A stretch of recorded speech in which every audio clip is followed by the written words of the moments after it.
Hello and welcome to the DSP project, your fix of music production and technology. I'm your host Rupert Brown, and in this episode I will be reviewing the Studio Konnekt 48 made by TC Electronic. It is a Firewire audio interface and a pretty impressive one too.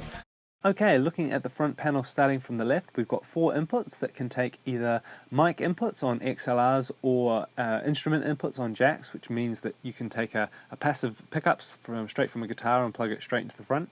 Each input has its own gain trim as well as a 20 dB pad. Moving over to the headphone section now, you'll see that we have got 2 outputs for headphones, each with their own volume control. You can also route whatever input or mix you want to the headphones. You can't do it independently, so whatever you choose is sent to both headphone outputs. Moving over to the right now, we will see that you've got a multi-segment LED metering section, so you can see the levels of the inputs. You can see my mic just blinking a touch there on 7 and 8. I would have liked it if you could set the metering to show the outputs as well as the inputs, so to switch to outputs, but I guess the inputs are probably most useful in a recording situation. Moving over, we've got the main output or level control. You'll see that, if I back up a bit there, you'll see that there is an LED that is not lit up at the moment. That's because I'm using the remote control for volume. But if I am to move the Twizzler, the volume control there, you'll see that that little LED light will light up. And that shows us that we're now controlling the volume from the front panel. As soon as we adjust the volume from the remote again, that LED goes out, and so we now know the remote's controlling the volume. Finally, we've got a 48 volt phantom power switch and main power on and off. So it's a very nice front panel, but I know what you're thinking. You want to see it from behind. Is that too much? Starting from the left, we've got IEC for your mains power connection. We've got world clock in and out BNCs. We've got the remote control on a standard RJ45 connection. We've got 2 Firewire ports, SPDIF digital audio in and out, optical audio in and out, separate connections for ADAT.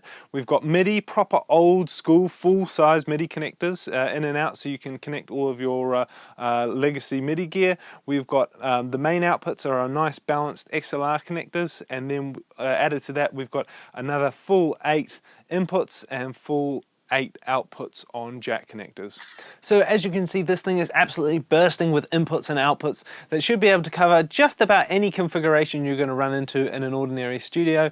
Plus with the ADATs you could add more channels to that again. So it is a very, very flexible unit as far as ins and outs, but it can't be flexible with just ports alone. It really needs the software to drive that. So let's have a quick look at the software that comes with the unit. So here we have the TC Near Control Panel, which is used for controlling all of the Studio Konnekt gear. Starting with the mixer tab, just want to cover it briefly. It's a very full-featured mixer section. You can also add and remove inputs and outputs, so you can customize this screen to show you just the channels that you're interested in working with. Quickly working down through it, so we've got the front panel. This is the channel 1 coming in. We've got a level meter here. You can see my mic just coming in here on line 8. We've got an insert, so you can insert the channel strips, Fabrik C1 and C2 channel strips. We'll get to those in a moment. We've got sends, so reverb send, and then the auxiliary sends 1 and 2, pan left and right, mute solo, and level. Moving over to the setup tab, we've got all our outputs here, and we can send anything to any output. Basically, we've got all of the physical inputs that we can route directly to the output. We've got the DAW section has its own complete set of outputs, which then can be routed to any or multiple outputs. And then the mixer section from the previous tab we looked at, we can select where the main mix is going, where the auxiliary sends, etc. are going. What's also cool is you've got a speaker setup, so you can have up to 3 separate speaker configurations.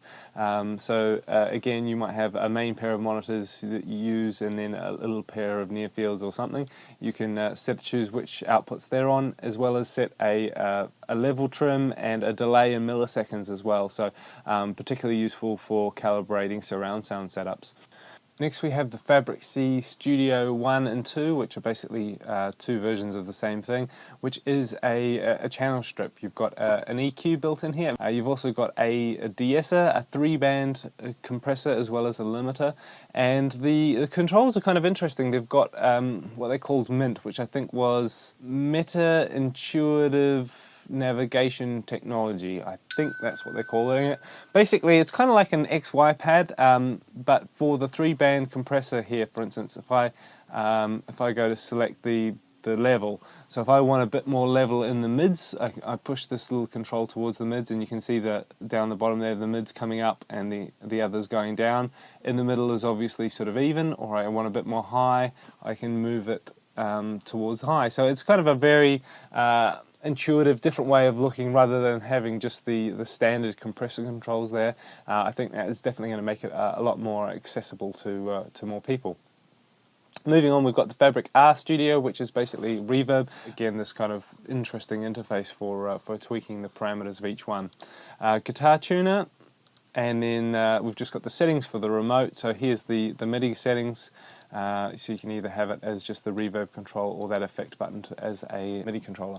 So as you can see, the routing is really flexible. I found the software to be absolutely rock solid, didn't have any issues with it at all. Also, there's DSP built in on board, as we sort of saw in the software video there.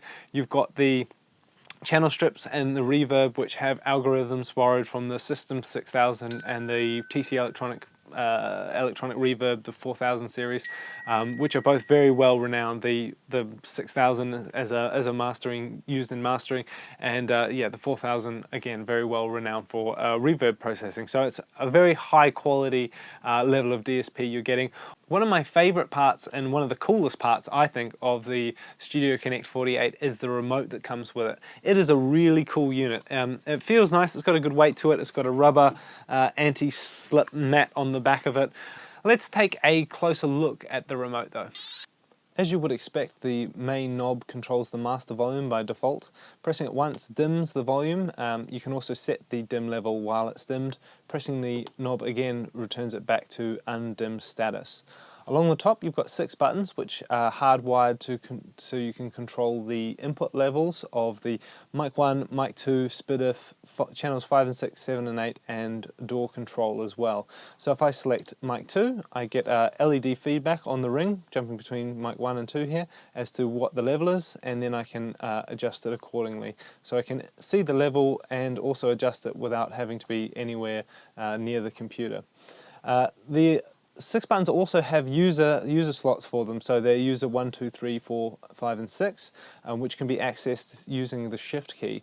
So if we jump into the software here and take let's say line 9 and 10 here, and you can see this little control ring down the bottom, we can actually assign it to any of the 1 to 6 user slots. So let's say I actually want this on remote user 2. If I now push shift and select user 2, I can control the volume of line 9 and 10 just like that. So it's nice and easy to set up, and like I say, with 6 usable slots plus the hard configured ones, you can control just about everything that you're going to want to need to. Moving along down, we've got a program button here, so you've got three programs that you can program in, which are basically like a profile. So you might have a stereo profile and then a surround sound profile. So basically holding down the program button and pushing P1, 2 or 3 lets you jump between the different programs. The panel button's quite cool. It is for the software control panel, so if you've got your door open and the panel's hidden away somewhere, pushing that button will slide it up in front of you so you can instantly get access to it on the computer. On the bottom here, we've got some output things we can control. We've got a monitor mix level that we can adjust. We've got effect, which is usually used for like a reverb send for the DSP onboard processing. But what's quite cool is you can actually use this effect button to use the knob as a normal MIDI controller. So if we have a look next here, I've got a live session set up, and I've set it up so if I push effect, I can control the volume here of the live inside of the live session. So you could use that for if you wanted to record some automation of levels or filters or whatever. And you've also got the dim button here as a second parameter. So here I've got assigned to the pan left and right. So that is quite cool. You can see the dim sort of works quite well. The LED feedback works quite well for that. So that is that's quite a handy little feature. Moving on, we've got torque. As we said, we've got a torque back built in. The master, which is just for controlling the master volume. You'll notice that it defaults back to master by itself. So if you press something, let's say the mic, and we make a little adjustment and we leave it, after 2.5 seconds it defaults back to master, which is quite nice. You don't have to keep pushing it back out of everything that you control. It defaults back. That's also changeable in the settings. If you don't like that, you can change it not to do that. Channels on and off, so we can turn the mic channels off and then turn them back on again, which is fine. And then we've got the shift key, which as we spoke about before, lets you access the user modes. You've also got a guitar tuner built in here, which is quite cool. So you can use the LED ring for seeing the details of the guitar tuner. Also with the shift, you've got auxiliary 1 and 2, so you can control the levels of some outputs using the shift control as well. Speaker selector, you can set up 3 separate sets of speakers, A, B and C. So again, if you might have your nice monitors and some shitty NS10s, you can use the monitor select switch here to jump between your different monitor configurations. And that's the remote. So as you can see, the remote is really cool. I enjoyed it a lot, having the volume and dim at your fingertips, the little LED rings, great. The amount of control that you can get out of it's fantastic, and I'm going to be sad to see it go. So let's talk a little bit about the sound now. First of all, the Impact 2 mic preamps. I gave them a test. They sounded very nice. I have to be honest, I don't have a super expensive microphone here. I mainly do production in the box and mastering work, so it's not a big part of what I do. But they seemed clear and transparent and very nice.